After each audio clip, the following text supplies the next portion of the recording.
दिल्ली के नांगलोई में रहने वाली सोनिया उर्फ सोना ने अपने इंस्टाग्राम पर आई लव भूत लिख रखा था। घर में भी जब वो फोन पर बात करती थी और कोई पूछता था तो वो बोलती कि अपने भूत से बात कर रही हूँ। लेकिन उस वक्त सोनिया ने सोचा भी नहीं होगा कि उसका प्यारा भूत ही उसकी जान का दुश्मन बन जाएगा। दरअसल नांगलोई की सोनिया करवा चौथ वाले दिन घर से अपना सारा सामान लेकर अपने भूत के पास जाने के लिए निकली थी, लेकिन वो लौटकर वापस नहीं आई। जिसकी लंबी उम्र के लिए उसने करवा चौथ का व्रत रखा था, उसी सलीम ने सोनिया की हत्या कर दी और लाश को जमीन के 4 फीट नीचे दफना दिया। सोनिया के पिता शंकर मंडल 30 साल पहले बिहार के दरभंगा से दिल्ली आए थे। तभी से नांगलोई में रह रहे हैं। 2 कमरे के किराए के मकान में सोनिया के मम्मी पापा, भाई बहन और जीजा रहते हैं। संजू का घर सोनिया के घर से करीब 500 मीटर दूर है। दोनों 1.5 साल पहले मिले थे। कॉमन दोस्तों की वजह से दोनों की मुलाकात हुई थी। 21 अक्टूबर को सोनिया अचानक घर से चली गई। घर वालों को संजू पर शक था। पुलिस ने संजू को पकड़ा तो उसने कबूल किया कि उसने सोनिया की गला दबाकर हत्या कर दी है और डेड बॉडी रोहतक के बहु अकबरपुर में दफना दी है, जहां उसके मामा रहते हैं। पोस्टमार्टम रिपोर्ट से पता चला कि सोनिया की पसलियां और कमर की हड्डी भी टूटी हुई थी। पीठ पर डंडे से मारने के निशान थे। सोनिया की मां रंजना देवी कहती हैं कि सोनिया के पापा टी स्टॉल चलाते हैं। मैं घरों में काम करती हूँ। एक बड़ी बेटी है जिसकी शादी हो गई है। बेटा मनीष ई रिक्शा चलाता है। हम लोग काम पर चले जाते थे। सोनिया घर पर अकेली रहती थी। उसने 10वीं तक पढ़ाई की थी। 21 अक्टूबर की सुबह 4:30 बजे सोनिया मेरे पास आई। मैं सो रही थी। उसने कहा कि मैं बाहर जा रही हूँ, उजाला होने तक आ जाऊंगी। मैं नींद में थी, इसीलिए ठीक से समझ नहीं पाई कि वो बोल क्या रही है। मैं सुबह 5 बजे उठी, सोनिया को फोन किया, लेकिन उसने नहीं उठाया। कुछ देर बाद फोन उठा, लेकिन दूसरी तरफ से संजू ने बात की। वो बोला कि सोनिया तुम सभी से नफरत करती है और वो तुमसे बात नहीं करना चाहती है। मैंने सोनिया से बात कराने के लिए कहा, लेकिन संजू ने एक बार भी बात नहीं कराई। दोपहर 12 बजे के बाद मोबाइल स्विच ऑफ हो गया। जब सोनिया काफी देर तक घर नहीं लौटी तो उसके जीजा महेश ने उसे फोन मिलाया, लेकिन उसका नंबर अब भी बंद था। इसके बाद शक होने पर महेश ने सलीम का नंबर लिया और उसे फोन मिलाया। सलीम ने हड़बड़ाहट में फोन उठाया और महेश को केवल इतना सुनाई दिया, और गहरा गड्ढा खोदो। इसके बाद फोन कट गया। इसके बाद सोनिया के परिजनों ने पुलिस में शिकायत दर्ज कराई। पुलिस ने सलीम और पंकज को दिल्ली के पश्चिम बिहार इलाके से गिरफ्तार कर लिया। सोनिया की मां कहती है कि मुझे सलीम के बारे में कुछ नहीं पता था। वो सलीम को भूत कहकर बात करती थी। उसका मोबाइल नंबर भी इसी नाम से सेव था।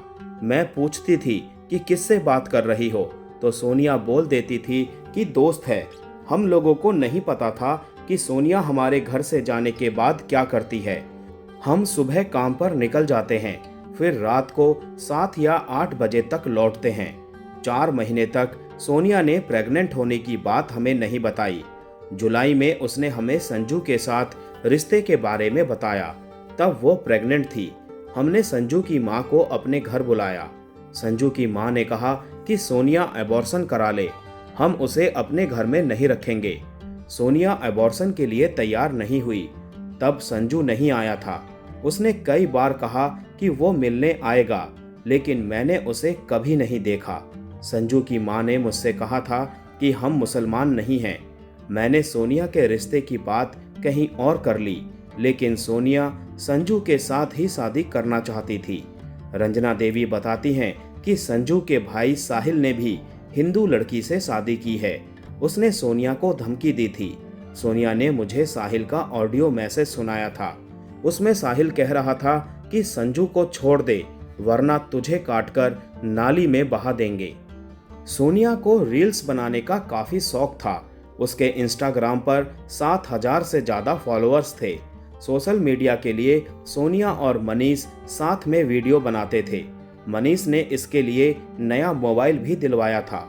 सोनिया के लापता होने के बारे में उसके भाई मनीष बताते हैं कि मैं एफआईआर कराने के लिए रात 8 बजे नांगलोई पुलिस स्टेशन गया था। पुलिस वालों ने कहा कि एक दिन इंतजार कर लो, लड़की को कुछ नहीं होगा। मैं कहता रहा कि मेरी बहन के साथ कुछ गलत हुआ है, उसका नंबर स्विच ऑफ आ रहा है।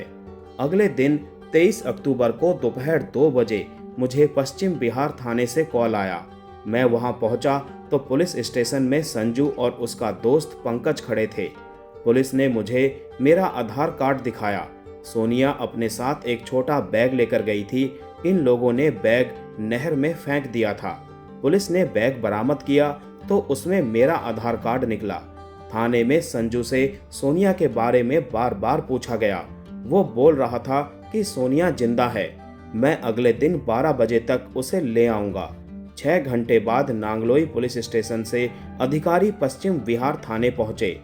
नांगलोई थाने में संजू से सख्ती से पूछताछ की गई। संजू ने बताया कि उसने दोस्त ऋतिक और पंकज के साथ मिलकर सोनिया की हत्या कर दी है। उसने रोहतक में वो जगह भी बताई जहां सोनिया की डेड बॉडी दफनाई गई थी। कत्ल की इस वारदात को सलीम ने अपने 2 दोस्तों ऋतिक और पंकज के साथ अंजाम दिया। सबसे पहले उन्होंने किराए पर गाड़ी ली और सोनिया को बहाने से बुला लिया। यहाँ से सलीम हरियाणा के रोहतक की तरफ निकला। रास्ते में उसने अपने दोनों दोस्तों के साथ शराब भी पी। इस दौरान सोनिया को भनक तक नहीं थी कि उसके साथ क्या होने वाला है। दिल्ली से करीब 80 किलोमीटर दूर रोहतक में सलीम ने गाड़ी को हाईवे से नीचे उतार लिया और जंगलों की तरफ बढ़ गया। इसी दौरान मौका देखकर उसने सोनिया का गला दबाकर उसका कत्ल कर दिया। इससे पहले सलीम ने सोनिया का मोबाइल भी स्विच ऑफ करा दिया था। अब उसने अपने दोनों दोस्तों की मदद से रोहतक के मदीना गांव के जंगलों में लगभग 4 फीट गहरा गड्ढा खोदकर सोनिया की लाश को गाड़ दिया। सोनिया को जब सलीम ने मारा तो वो 7 महीने की प्रेग्नेंट थी। पुलिस ने जब सलीम को गिरफ्तार किया तो वो बिना नंबर प्लेट की बाइक से घूम रहा था। उसके पास जो आईडी मिली वो सोनिया के पिता की थी। इसके बाद सोनिया के पिता को खबर दी गई और फिर पूरे मामले का खुलासा हुआ। उधर सोनिया के माता पिता अपनी बेटी को खोजने के लिए थाने के चक्कर लगा रहे थे। पुलिस की पूछताछ में सलीम ने अपना जुर्म कबूल कर लिया। पुलिस के मुताबिक संजू ने बताया है कि सोनिया उसे काफी समय से शादी के लिए परेशान कर रही थी। वो उसे अकेला नहीं छोड़ती थी। संजू को सोनिया के प्रेग्नेंट होने की बात पता चली तो वो सोनिया के घर पर ही रुकता था। पिछले कुछ समय से दोनों सोनिया के घर पर साथ रह रहे थे। सोनिया के माता पिता को सब जानकारी थी। नाम ना जाहिर करने की शर्त पर एक पुलिस अधिकारी बताते हैं कि सोनिया ने अपने परिवार को सब कुछ बता दिया था। सलीम ने मुसलमान होने की बात नहीं छिपाई थी। उसकी मां ने सोनिया से शादी कराने के लिए मना कर दिया था। सोनिया का परिवार चाहता था कि दोनों शादी कर लें। इसके लिए मां ने सिलेंडर खरीद कर भी दे दिया था। भाई ने 20,000 रुपए दिए थे। सोनिया ने हत्या से एक दिन पहले संजू के घर हंगामा भी किया था।